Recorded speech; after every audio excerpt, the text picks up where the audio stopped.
শীতে একবার খেলে বারবার খেতে ইচ্ছে করবে এই গাজরের হালুয়া। মাত্র 10 মিনিটে কিভাবে বাড়িতে খুব সহজে এই গাজরের হালুয়াটি তোমরা তৈরি করবে আজকের এই ভিডিওতে দেখাচ্ছি। তো ভিডিওটি প্রথম থেকে শেষ পর্যন্ত সম্পূর্ণ দেখতে থাকো এবং ভিডিওটি যদি ভালো লাগে ভিডিওটিকে লাইক, চ্যানেলটিকে সাবস্ক্রাইব করে দেবে। তো চলো ভিডিওটি শুরু করা যাক। গাজরের হালুয়া করার জন্য প্রথমে গাজরটি ভালো করে ধুয়ে নিতে হবে, তারপর গাজরটিকে গ্রেড করতে হবে। তো এই যে আমার গাজরটি গ্রেড করা হয়ে গেছে, তো এরপর দেখাচ্ছি কি করতে হবে। তো প্রথমে কড়াইয়ে ঘি দিয়ে দিচ্ছি।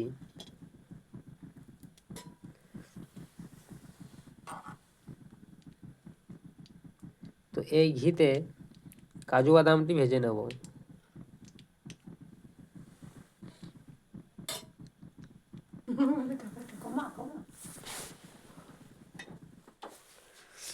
তো এই যে কাজু বাদাম কুচি করা,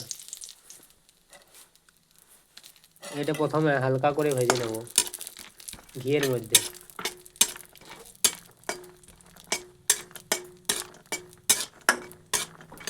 তো এই যে হালকা করে ভাজা হয়ে গেছে, এরপর এটিকে তুলে নেব।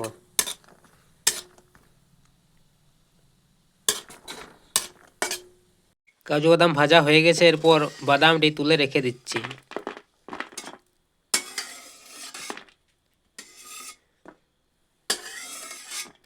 তো এরপর এই কড়াইতে একটু ঘি দিয়ে দেবো।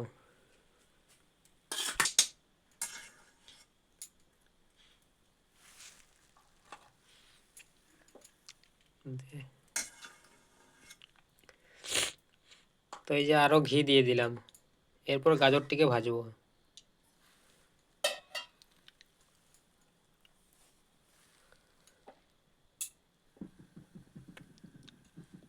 তো এরপর গাজরটি দিয়ে দিচ্ছি, ঘি গরম হয়ে গেছে।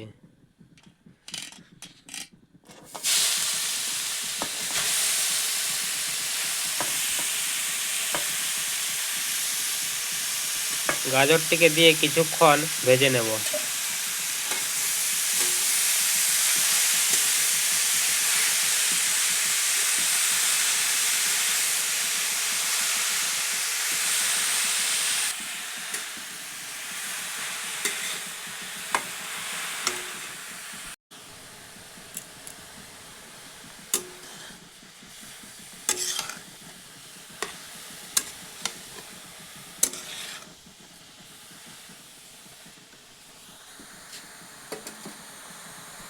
এইখানে গাজরটি একটু ভাজা হয়ে গেছে, এরপর এর মধ্যে দুধ দিয়ে দেব।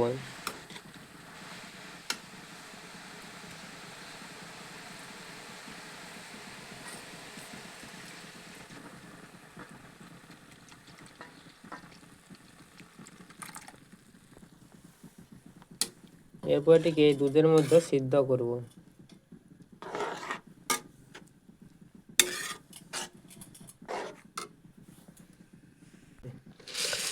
তো দুধ দেওয়ার পর এরপর এর মধ্যে চিনি দিয়ে দেবো পরিমাণ মতো। তোমরা যদি বেশি মিষ্টি খেতে পছন্দ করো বেশি দিবে, নাহলে কম দেবে। তো আমরা এখানে চিনি দিয়ে দিলাম। তারপর যে বাদামগুলি ভেজে রেখেছিলাম সেটিও দিয়ে দিচ্ছি।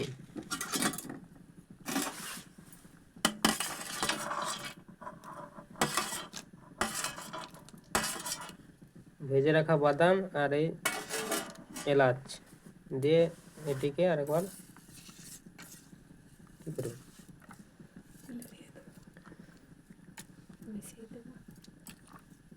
এলাচ দিয়ে আরেকবার এটিকে মিশিয়ে দিচ্ছি। দিয়ে এটাকে এখন তো এরপর এটিকে 5 মিনিটের মতো ঢাকা দিয়ে রেখে দিচ্ছি।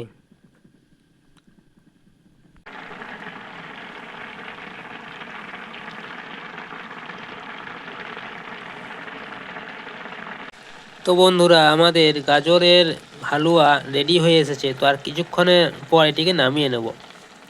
তো এই যে দুধটি কমে এসেছে, তো আর একটু দুধটি কমলেই এখানে গাজরের হালুয়া রেডি হয়ে যাবে। আমাদের গাজরের হালুয়া রেডি হয়ে গেছে, এরপর এটিকে নামিয়ে নেব।